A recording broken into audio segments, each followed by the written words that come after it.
अरे की खुशी के कमर में साड़ी बेलन डोला तारू। चलिए जुड़ जाइए। सबके नमस्ते, प्रणाम, गुड इवनिंग। कैसे हैं आप लोग, जितने भी हमारे इंस्टाग्राम चलावे वाला हमारे भाई वालों, इंस्टा फैमिली,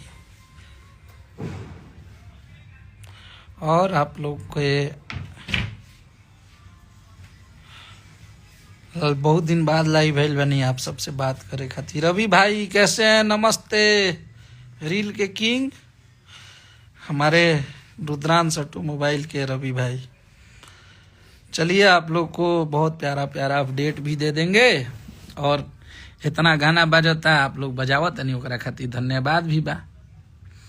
बहुत बढ़िया से लटक जीवा गाना मार्केट में रोड पे बहुत ज़्यादा बाजता, और बहुत प्यार आशीर्वाद देता नहीं जा। अभी गाना एगो और आप लोग बहुत आशीर्वाद प्यार देता नहीं जा हमने के हिट मशीन के, ये राजा जी छोड़ दी तवा पर रोटियां जरता। बहुत बढ़िया गाना बा, बहुत मीठा गाना बा, और वो गाना के बहुत आप लोग आशीर्वाद प्यार देता नहीं जा। ग्लोबल म्यूजिक जंक्शन से गाना के रिलीज कर गई बा, और वो गाना के वापस आई ना भैया जल्दी।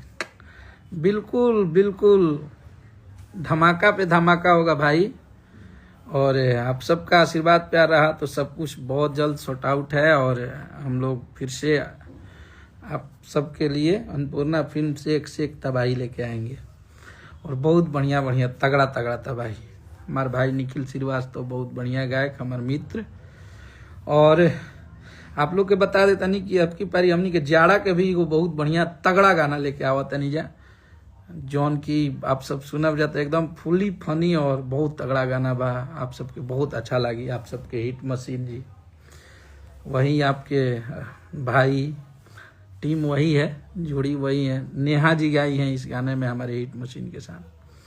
और लटक जी बगाना, तवा पर रोटियां जरता, बहुत सारा खजूर हजूरी खजूर अभी बतिया, वो गाना के भी बहुत, काहे ना ओढ़निया ओढ़ली, वो भोजपुरी बोले वाला मारत ये लाइन एगो डाइन कोई दिन से, बहुत सारा गाना आइल बा, और आप सब प्यार देता नहीं जा। अभी बहुत सारा यूट्यूब के अपडेट भी आवे वाला बा, ऐसे बहुत सारा चीज़ के ऊपर नीचे बा यूट्यूब में, तो आप सबके बीच में बहुत तगड़ा तगड़ा गाना और बहुत बढ़िया बढ़िया गाना आप सब खातिर तैयार के लिए बनी जाए, और मज़ा आई। अभी पूरा होली से लेकर दिवाली तक मजा आने वाला बा।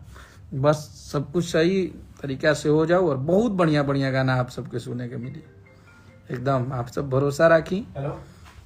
और सैड सॉन्ग भी क्या बढ़िया बढ़िया सैड सॉन्ग हम लोग गाए हैं, बनाए हैं। और आप सबके वो खुशी वाला बात और बता देता नहीं कि हमने के हरदी लागे जान के 2 गाना बना ले बनी जा। बहुत तगड़ा लिरिक्स और बहुत जबरदस्त कंपोजिशन, और बहुत बढ़िया बात है। हरदी पार्ट 1 से भी बेहतर वो आप सबको लगेगा। बहुत अच्छा गाना है, मतलब जब से बनाया तब से वही गाना सुन रहे हैं, बहुत अच्छा है वो भी। तो बस आप सबका प्यार आशीर्वाद मिलता रहे। लो मनीष इससे बतिया लो, उसी के लिए बोल रहा है, अचार के लिए। हाँ तो डाल दो।